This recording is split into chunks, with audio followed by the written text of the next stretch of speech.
closing out 2002 with the entire production crew and talent roster already on a 10-day break for the holiday season. The final SmackDown of the year, taped last Sunday in Tulsa, Oklahoma, saw the broadcast opening with the expected explanation for the advertised Angle vs. Big Show title main event not taking place after being booked last Thursday while Angle was just starting his recovery from knee surgery on the same day, advertising the big segment of the night as the first airing of the post-show footage of Lesnar injuring Angle minutes after SmackDown went off the air to take him out of the ring until the Rumble pay-per-view. In addition to setting up the replacement with Big Show vs. Benoit for the #1 contender shot at Angle set up for the TV main event, opening the final 2002 SmackDown strong with the Big Show-Benoit confrontation followed by Benoit vs. Crash kicking off with over 5.2 million viewers in one of the most watched opening half hours in months, and with the entire company on a rare vacation to recharge in the holidays before the expected heavy start to 2003 with multiple overseas tours and WrestleMania season,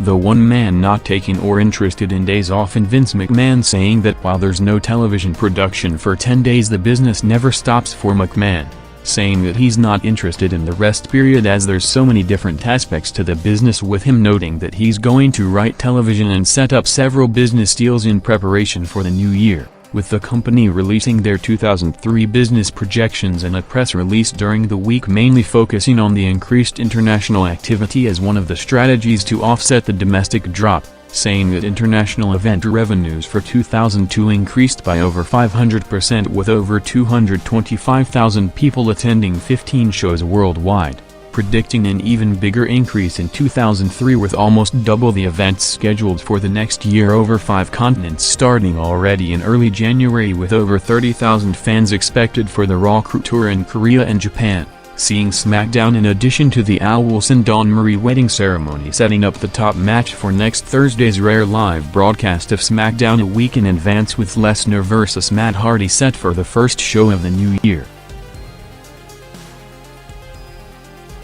After the strong start, SmackDown saw another major jump starting at 8:35 p.m. with the Guerreros vs. Edge and Kidman going 16 minutes for the tag titles, jumping 1 million viewers over 2 quarters to close the first hour in the 6 million viewers range with the Guerreros going over to retain. And while the last first-run SmackDown of 2002 was airing before the expected major shakeup of the product in early 2003, 2 of the people expected to lead it in Hulk Hogan and Steve Austin made headlines during the day with both doing media interviews on different platforms, with Austin on Thursday making his first public comments since walking out in June in a radio interview in the New York market to promote his autograph signing in Brooklyn, saying that he's training every day and while he just turned 38 he's ready to return in the best physical shape he's been in a long time for the upcoming run. While Hogan, in one of the most anticipated interviews in show history, made his first ever appearance on the Canadian Off the Record show with back-to-back episodes airing his full-hour interview Tuesday and Wednesday,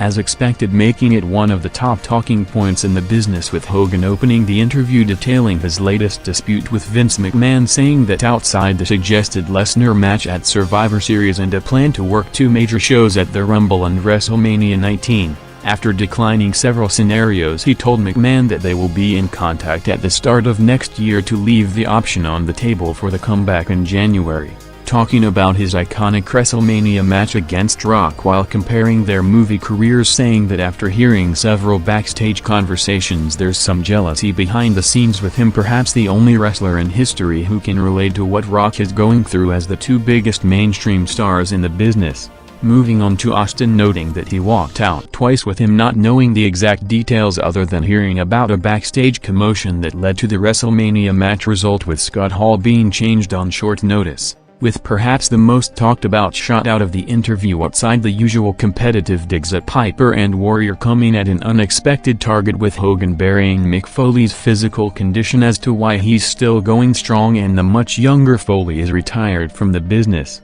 in addition to his up-and-down personal relationship with Randy Savage and thoughts on the NWO Vince Russo and Bret Hart, before closing the interview noting the defining moment in his career alongside the Andre match being the recent crowd reaction to his WWF comeback against Rock in Toronto to leave the door open for the next run coming up in hopes of finally delivering the decades in the making Hogan vs. McMahon match.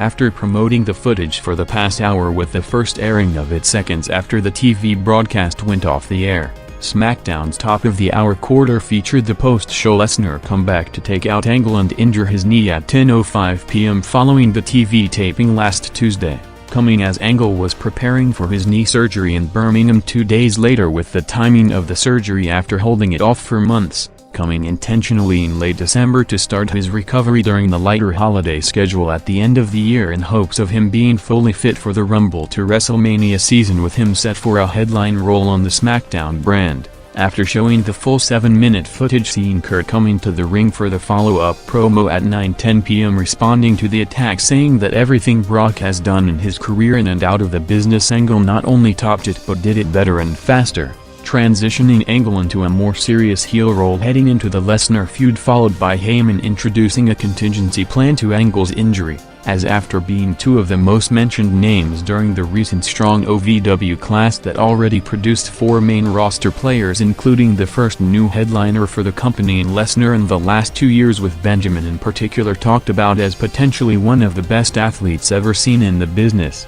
After years in the developmental territories, Charlie Haas and Shelton Benjamin made their TV debuts straight into a featured role as part of Kurt Angle's new team, with Heyman playing off their strengths to introduce them under their legit wrestling background, including mentioning the real-life situation of Benjamin being Lesnar's former training partner in Minnesota. Seeing the segment with the Lesnar Angle post-show footage along with the follow-up Team Angle introduction peaking the night with over 6.2 million viewers, with SmackDown following the peak segment taking a significant hit over the next 2 quarters to result in a rare viewing pattern, with the second hour sharply sliding with an over 700,000 viewers drop throughout to go from a show-high half hour of 6 million viewers between 9 to 9:30 p.m. to a near-show low 5.3 million for the conclusion, not helped by the usual commercial-heavy quarter just before the main event, with several backstage segments of Benoit, Kurt Angle and Show in the middle building up the #1 contender match coming up next.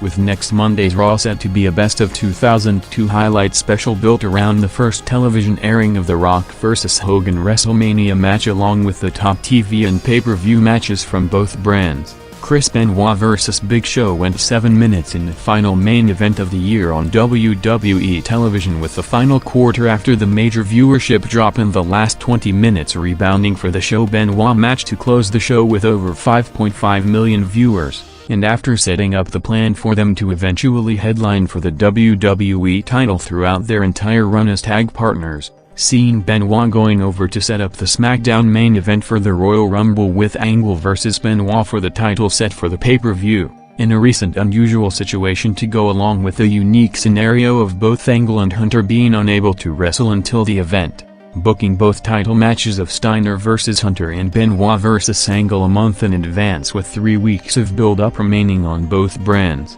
After putting over Benoit strong to not only pin Show but making him tap moments later, starting the build-up in the first involvement of Team Angle, with Haas and Benjamin being established on the first night with a series of moves to match their athletic reputation, closing the show averaging 5.6 million viewers, with Angle coming out last to lay out Benoit, with the entire new group expected to play a major role in the new year as the final image of 2002.